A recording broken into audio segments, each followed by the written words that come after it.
Hello students, myself Kabir, Senior Physics Faculty. Today I am going to explain chapter light in brief. It will be really useful for the upcoming board exams. So I'll be starting with the basic theory, then I will explain very important numericals that asked in the previous year's board exams. So now we can start with the chapter light. So light, we know that it's a form of energy which produces sensation of vision. Okay, then after in the syllabus we have a reflection of light and also reflection by spherical mirrors and their properties. So first we can discuss reflection. Reflection is the bouncing back of light when it is incident on a highly polished surface. So when the light is incident on a polished surface, it reflects most of the light incident on it. So reflection, when light falls on a shiny surface, most of it bounces back. This phenomenon is called reflection of light. So there are two laws of reflection. The first law is the incident ray, the reflected ray and the normal all lies in the same plane. Okay, and the second one is angle of incidence is always equal to angle of reflection. Already all the students are aware of it, just I am going through it very fast. Okay.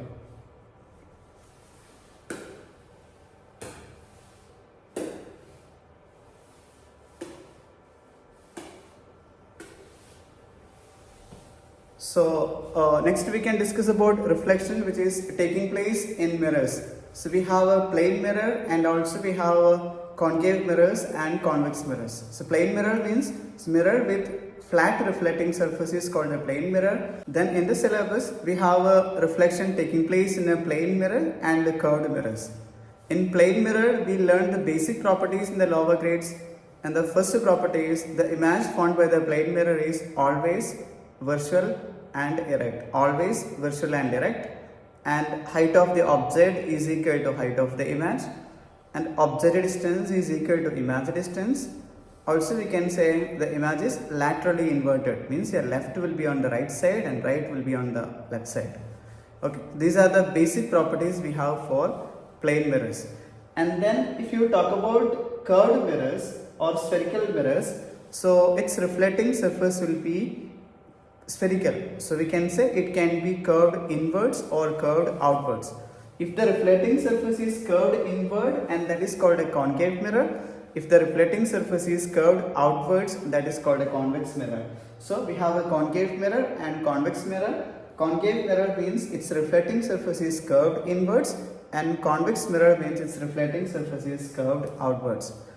So we are going into more details of these spherical mirrors. So first of all we have to discuss the key points in the case of curved mirrors. So first of all we have the pole of the mirror.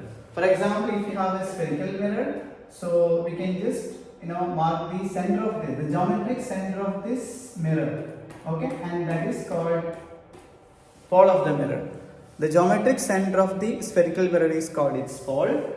Then we have the center of curvature. So we can treat this mirror as a part of a sphere. Means we can complete a circle using this sphere.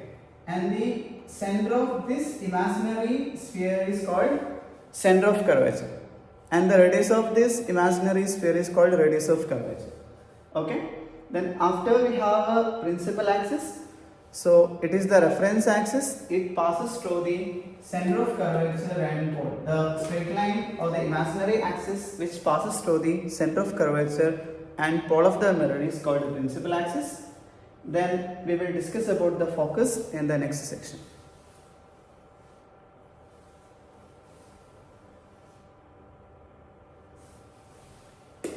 Now you can see here, I took a concave mirror. If there is a concave mirror, then if you consider many rays which is coming from infinity, if all the ray of light is coming from infinity, they are parallel to it. Now I am considering all the ray of light is parallel to the principal axis. So if the ray of light is parallel to the principal axis, after reflection all will come to a point. We can say it is focused to a single point. That is called a principal focus. So how to define it? So the principal focus of a concave mirror is defined as the number of rays which is parallel to the principal axis after reflection converges to a point, and this point is called principal focus of concave mirror. So number of rays which is parallel to the principal axis after reflection all will meet at a single point. That is called principal focus of concave mirror. And this concave mirror also called a converging mirror. Why? We can see all the ray of light was parallel. After reflection all converges to a single point. Therefore concave mirror is also called a converging mirror. Then if you talk about a convex mirror, so we will take the similar rays which is coming from infinity. Here all the ray of light is coming from infinity. It is incident on the mirror, on the reflecting surface of this convex mirror. So what we can say, all of them diverges. Got it? So we can say the number of rays which is parallel to the principal axis after reflection diverges from a point. Right? So we can extend all these diverging rays to a single point, and that at that point will be the principal focus of convex mirror. We can say that here we are extending the reflected rays backward, therefore the focus is virtual, not real. If the rays are really meeting, that will be real focus, and if we are extending it backwards to get the focus, that focus will be virtual. So here the conclusion is the number of rays which is parallel to the principal axis after reflection diverges from a point on the principal axis. This point is called principal focus of convex mirror. Now, so we can measure the distance between the focus to the pole. The distance between the focus to the pole is called focal length. In both the cases, here we can say this distance is the focal length, here this distance is the focal length. And also it is proved that focal length is equal to half of the radius of curvature. So the relation is f equal to r by 2. Focal length equal to half of the radius of curvature, or radius of curvature is equal to twice focus. For example, if the radius of curvature is 15 cm, focal length of concave mirror will be 7.5 cm. Okay. Now on the screen we can see a concave mirror and how to explain the image formation by a concave mirror. So we can see that if you just change the position of the object in concave mirror, the position of image also changes. Can you see? And also we can see the size of image also changes in this case. Right? And how to explain this? So to learn the basics in ray diagrams, we have to learn the few basic rules in the case of concave mirror and convex mirror. So now I will explain to you how to draw. So now I will explain to you few basic rules in the case of concave mirror and convex mirror. So these are the few rules, and in the case of concave mirror we can say if any ray of light is incident parallel to the principal axis, after reflection it passes to a point, and that point will be the focus. So if any ray of light passes parallel to the principal axis, if it incident on the mirror, it passes to the focus. So parallel ray of light passes to the focus after striking the mirror. Now think reverse. If the ray of light passes to the focus, it emerges parallel to it.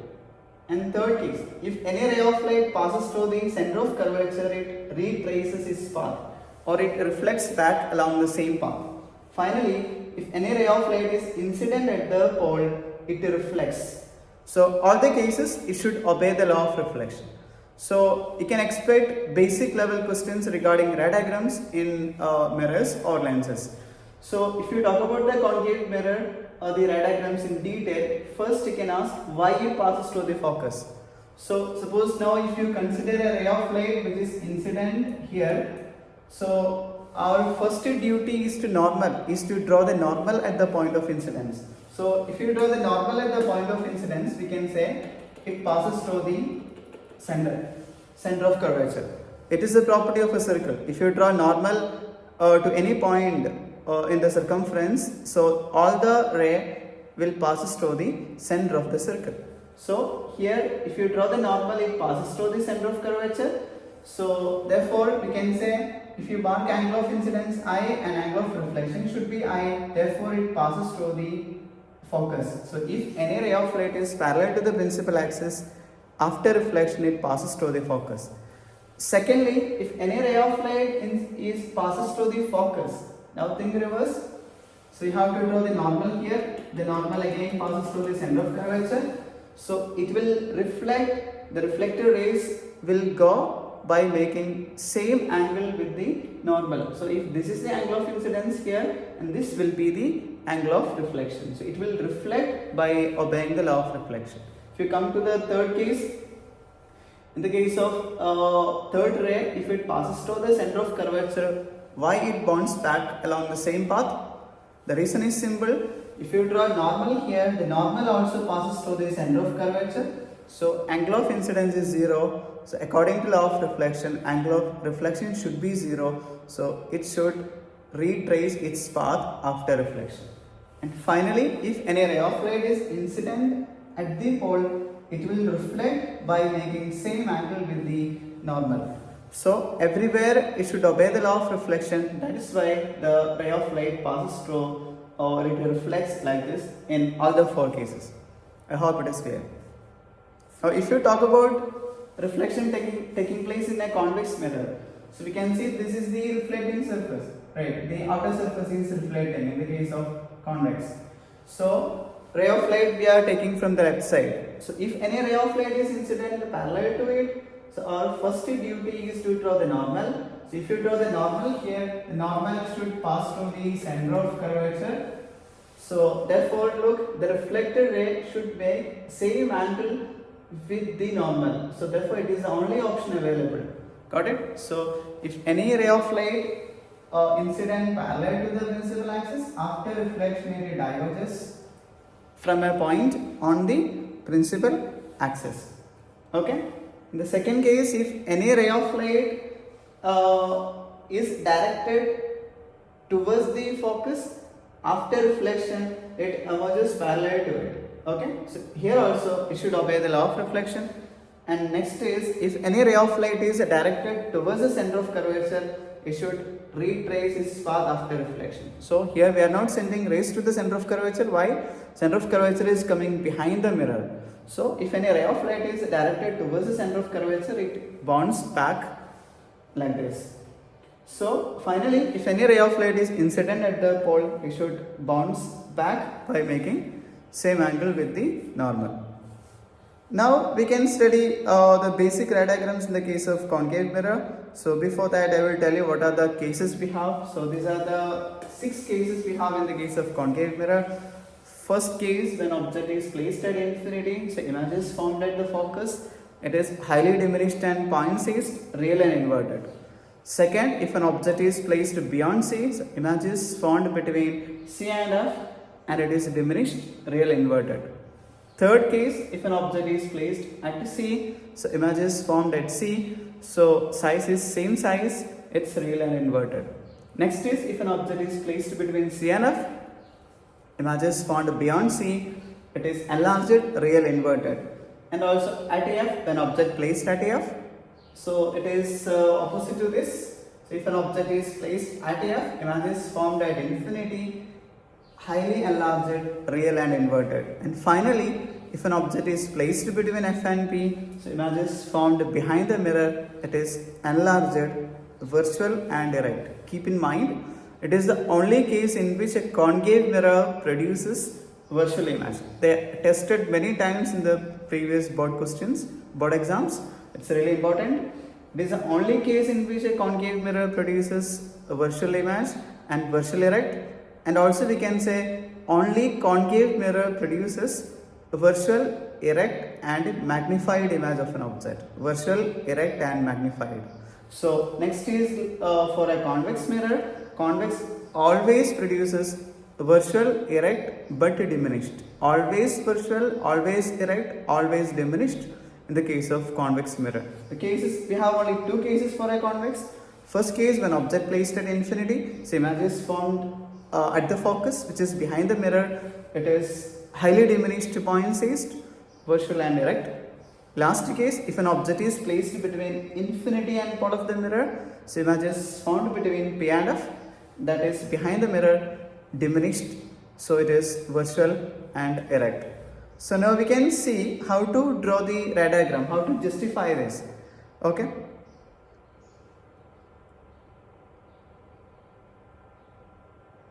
So it is for a concave mirror, 6 cases. So briefly I will explain. I told you to explain the ray diagram, to draw the ray diagrams. What is the requirement? We have to consider any 2 of the 4 rules. We studied 4 rules in the case of concave. What was the 4 rules? First, when a ray of light is parallel to the principal axis, after reflection it passes through the focus. If any ray of light passes through the focus, finally the reflected ray emerges parallel to it. Third, if any ray of light passes through the center of curvature, it will retrace or it retraces its path after reflection. Finally, if any ray of light is incident at the pole, it reflects by making same angle. These are the 4 cases we studied. Out of this 4, any 2 ray you can take it based on the situations. So here I am following what is there in the reader. So as per the reader, look. So if an object is placed in front of the concave mirror, first take a ray of light which is incident here. After reflection it passes through the focus. Take one more ray, it also passes through the focus. So when object is placed at infinity, infinity means very large distance away from the source. So all the ray of light will be parallel to it. Here we can see the dotted line, which means it is coming far away. So finally image will be formed at the focus. So the conclusion, when object is placed at infinity, so image is formed at the focus, it is highly diminished and point seized. Very small object I will get, very small image I will get, sorry. Okay, that is focus, that is coming at the focus. So in second case, here object is placed beyond C. When object is placed beyond C, it's a finite object is placed.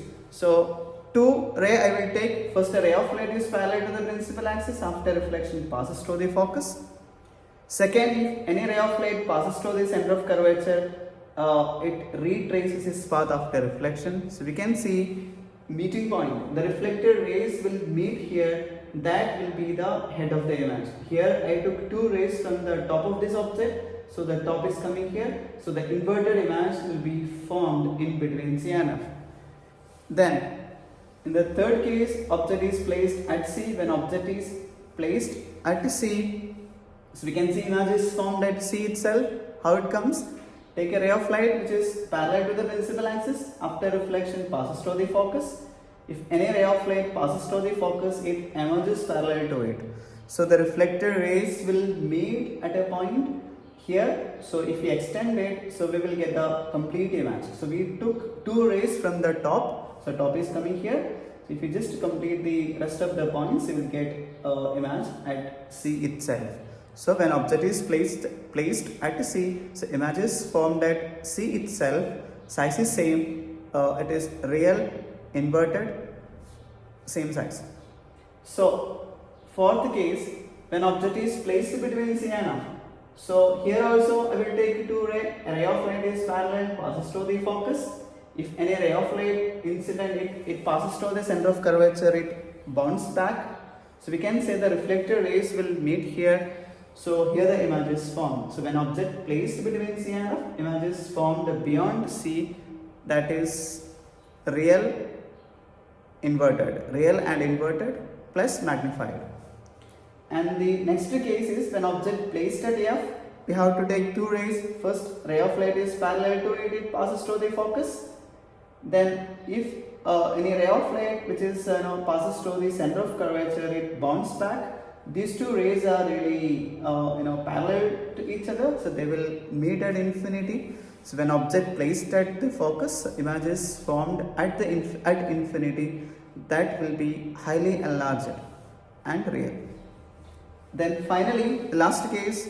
So here object is placed between F and P. So as you can see here, so first take a ray of light which is incident at the pole, so it will reflect. Then second ray I took it which is passes through the center of curvature, it bounces back along the same path. So these 2 rays are diverging, so there is no chance to meet these rays. What we will do in this case, so we will extend the reflected rays backwards and we will get a virtual image behind the mirror. So it is the only case in which concave mirror produces virtual image, and this one is a virtual erect plus magnified, virtual, erect and magnified. Okay, so these are the 6 cases in the case of concave mirror. If you talk about convex, we have only 2 cases. First case is, here you can see in convex, object is placed at infinity. So if object is placed at infinity, all the ray of light will be parallel to each other. If the ray of light is parallel to each other, we can say that they will reflect away from a particular point from the focus. Got it? So when object is placed at infinity, so image is formed at the focus, that is virtual image. Why? We are extending the reflected rays backward and it is highly diminished and points east. So last case is when object placed between infinity and pole of the mirror. So we can see first take a ray of light which is incident. It reflects like this by making same angle with the normal, and when the ray of light is directed towards the center of curvature, it retraces path after striking the mirror. So here also we can see these 2 reflected rays are diverging, no chance to meet. So if you extend it backwards, we will get a virtual image behind the mirror. So in this case, so we can say image formed, it is virtual, erect, diminished. So we studied only 2 cases in the case of convex mirror, and we can say in convex mirror, image will be formed either at focus or between focus and the pole of the mirror. And I told you the basic properties. So always the image formed by the convex mirror is virtual, always erect, always diminished, okay, always formed behind the mirror. So V value for this convex mirror will be always positive. V value will be always positive and U will be always negative. That I will explain in the coming section. Thank you.